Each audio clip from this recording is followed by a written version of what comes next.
오늘 Y뉴스에서 뭐 들여다볼까요? 지금 정호성 녹취록이 공개되면서 일파만파 파장이 확산되고 있죠. 정호성 녹취록이라 하면 그 휴대폰 안에 들어있었던 대화를 통화를 녹음한 녹취록.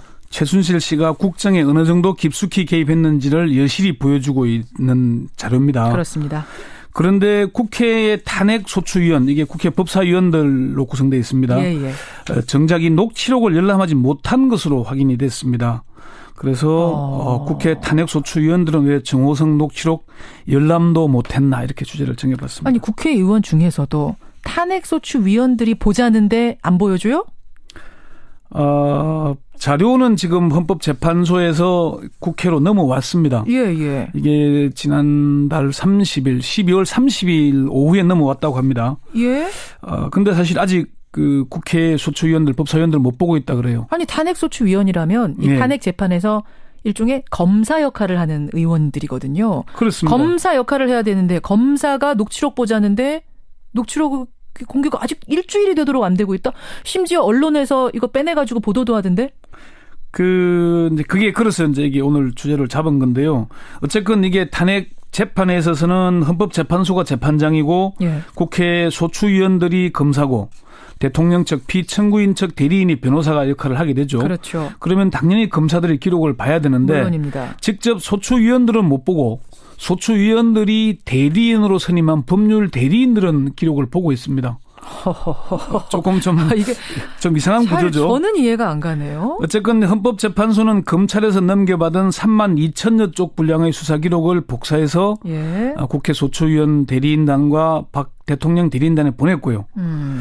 이게 이제 저도 어제 더불어민주당 박주민 의원의 소추위원인데 아직 못 봤냐 그러니까 어제 오후에 아직 수사 기록을 열람하지 못했다고 얘기를 했고 소추위원을 대표하는 권성동 법사위원장은 어제 오후에 지금까지 수사 기록을 본 사람은 없었다.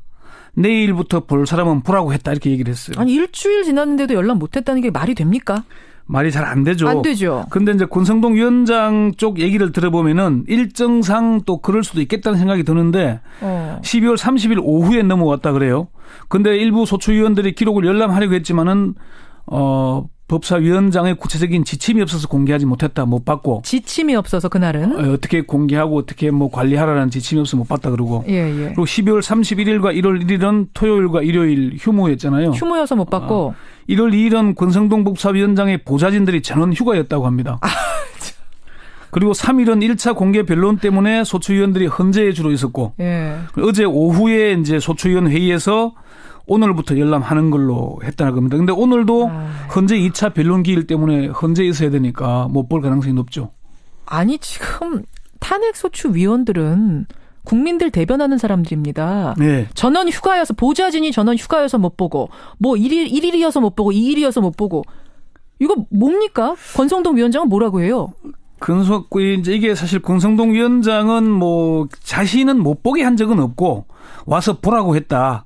그런데 자료가 책처럼 된 게 아니고 낱장으로 정리가 안 됐고 목록 정리도 안 돼 있는 데다가 방대해서 보지 못한다. 안 보는 게 편할 것이라고 말했다. 이렇게 얘기를 하는데 안 보는 게 편할 거라는. 그리고 기자들에게 시달리지 않으려면은 내가 못 보게 했다고 핑계를 대라 이렇게 얘기를 했다면서 지금까지 본 사람 없다는 얘기를 했는데 한 소추위원이 그렇게 얘기를 하더라고요. 뭐라고요? 억지로 기록을 보자고 우겼으면 못 볼 건 아니었지만 권성동 위원장이 국회의원들의 기록을 보면은 유출될 우려가 높다는 이유로 공개하지 않으려 했다. 열람은 하되 메모조차 못하게 하는 건 지나친 처사다.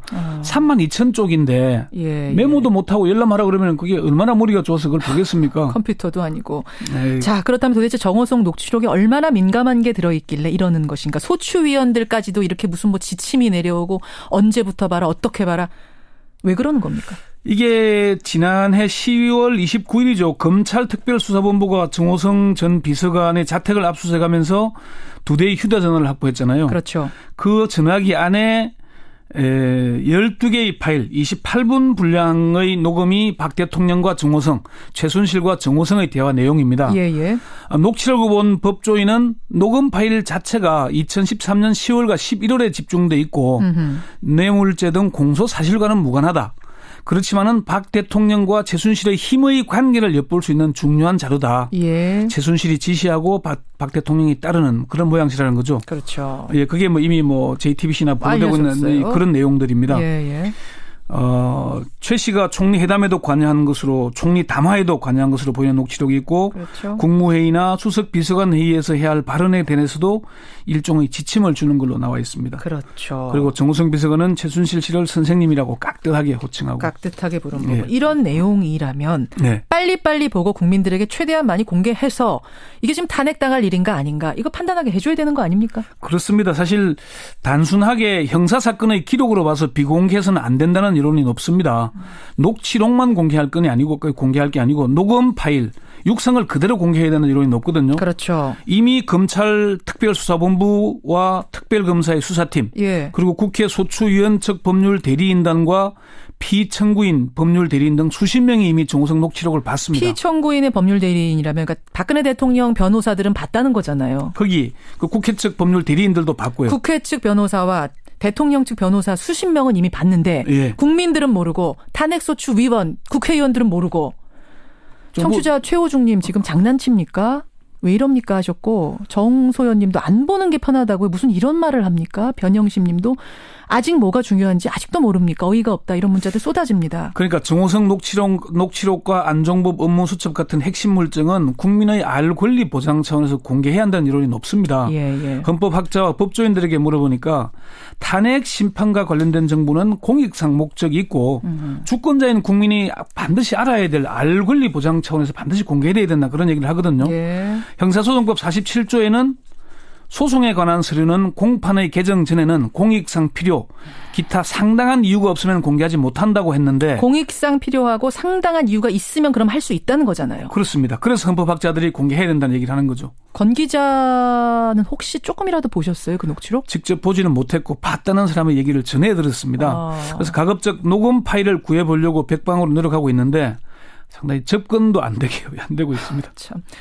국민들이 육성으로 들어볼 권리가 저는 있다고 생각합니다. 저는 그렇게 생각하는데 참 국회의원들도 못 보고 있다니 답답한 노릇이네요. 이 헌법재판소에서 아마 이게 이제 재판 과정에서 녹취록은 공개될 거고 녹음 파일도 아마 공개될 수 있을 걸로 보이는데 이게 헌법학자들이나 법조인들 얘기대로 이게 국민들에게 공개돼서 정말 어떻게 국정이 운영됐는지를 적나라하게 보여줄 필요가 있다고 저는 그렇게 봅니다. 여러분은 어떻게 생각하십니까? 그리고 지금 그 선거 연령 하향에 대한 문자들도 굉장히 많이 들어와서 저희가 취합을 오늘 다 해보겠습니다. 내일 발표해드리도록 하죠. 권영철 선임 기자 수고하셨습니다. 네.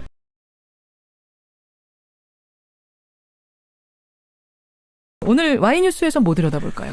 지금 정호성 녹취록이 공개되면서 일파만파 파장이 확산되고 있죠. 정호성 녹취록이라 하면 그 휴대폰 안에 들어있었던 대화를 통화를 녹음한 녹취록. 최순실 씨가 국정에 어느 정도 깊숙이 개입했는지를 여실히 보여주고 있는 자료입니다. 그렇습니다. 그런데 국회의 탄핵소추위원, 이게 국회 법사위원들로 구성되어 있습니다.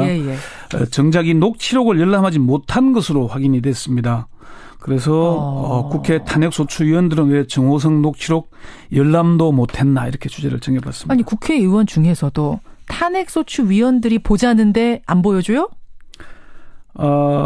자료는 지금 헌법재판소에서 국회로 넘어왔습니다. 이게 지난달 30일, 12월 30일 오후에 넘어왔다고 합니다. 근데 사실 아직 그 국회 소추위원들, 법사위원들 못 보고 있다 그래요. 아니 탄핵소추위원이라면 이 탄핵 재판에서 일종의 검사 역할을 하는 의원들이거든요. 그렇습니다. 검사 역할을 해야 되는데 검사가 녹취록 보자는데 녹취록 공개가 아직 일주일이 되도록 안 되고 있다. 심지어 언론에서 일정상 또 그럴 수도 있겠다는 생각이 드는데 12월 30일 오후에 넘어왔다 그래요. 근데 일부 소추위원들이 기록을 열람하려고 했지만은 법사위원장의 구체적인 지침이 없어서 공개하지 못했다, 못 받고. 지침이 없어서 그날은? 어떻게 공개하고 어떻게 뭐 관리하라는 지침이 없어서 못 받다 그러고. 그리고 12월 31일과 1월 1일은 토요일과 일요일 휴무였잖아요. 휴무여서 못 받고. 1월 2일은 권성동 법사위원장의 보좌진들이 전원 휴가였다고 합니다. 그리고 3일은 1차 공개 변론 때문에 소추위원들이 헌재에 주로 있었고. 어제 오후에 이제 소추위원 회의에서 오늘부터 열람하는 걸로 했다는 겁니다. 근데 오늘도 헌재 2차 변론 기일 때문에 헌재에 있어야 되니까 못 볼 가능성이 높죠. 아니 지금 탄핵소추위원들은 국민들 대변하는 사람들입니다. 네. 전원 휴가여서 보좌진이 전원 휴가여서 못 보고 뭐 1일이어서 못 보고 2일이어서 못 보고 이거 뭡니까? 권성동 위원장은 뭐라고 해요?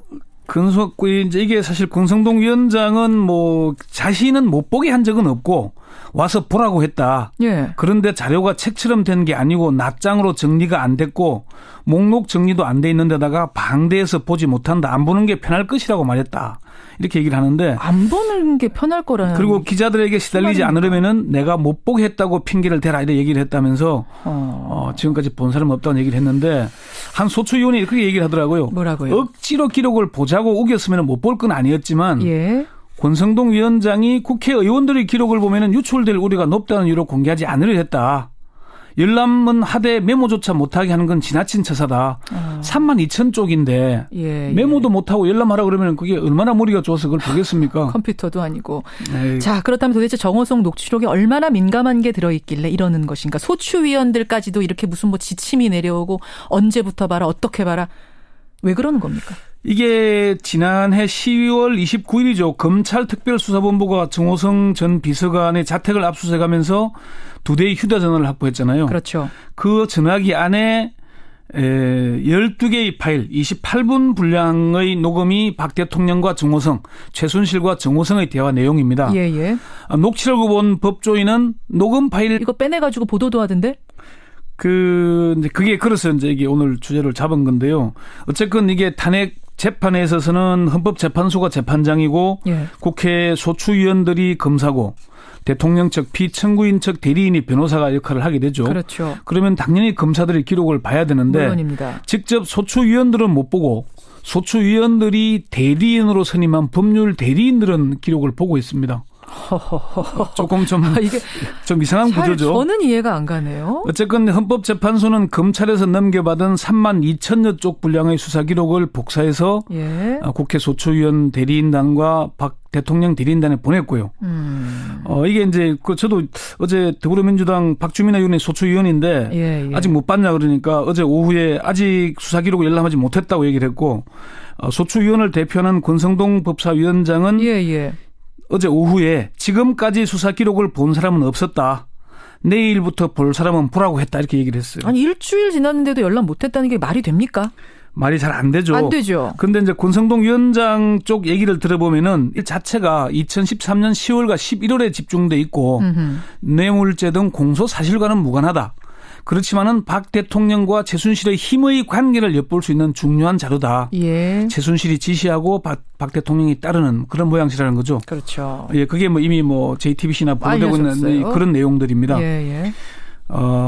최 씨가 총리 회담에도 관여한 것으로 총리 담화에도 관여한 것으로 보이는 녹취록이 있고 국무회의나 수석 비서관 회의에서 해야 할 발언에 대해서도 일종의 지침을 주는 걸로 나와 있습니다. 그렇죠. 그리고 정호성 비서관은 최순실 씨를 선생님이라고 깍듯하게 호칭하고. 깍듯하게 부른 부분. 이런 내용이라면 빨리빨리 보고 국민들에게 최대한 많이 공개해서 이게 지금 탄핵당할 일인가 아닌가 이거 판단하게 해줘야 되는 거 아닙니까? 그렇습니다. 사실 단순하게 형사사건의 기록으로 봐서 비공개해서는 안 된다는 이론이 높습니다. 녹취록만 공개할 게 아니고 녹음 파일, 육성을 그대로 공개해야 되는 이론이 높거든요. 그렇죠. 이미 검찰 특별수사본부와 특별검사의 수사팀 그리고 국회 소추위원 측 법률 대리인단과 피청구인 법률 대리인 등 수십 명이 이미 정호성 녹취록을 봤습니다.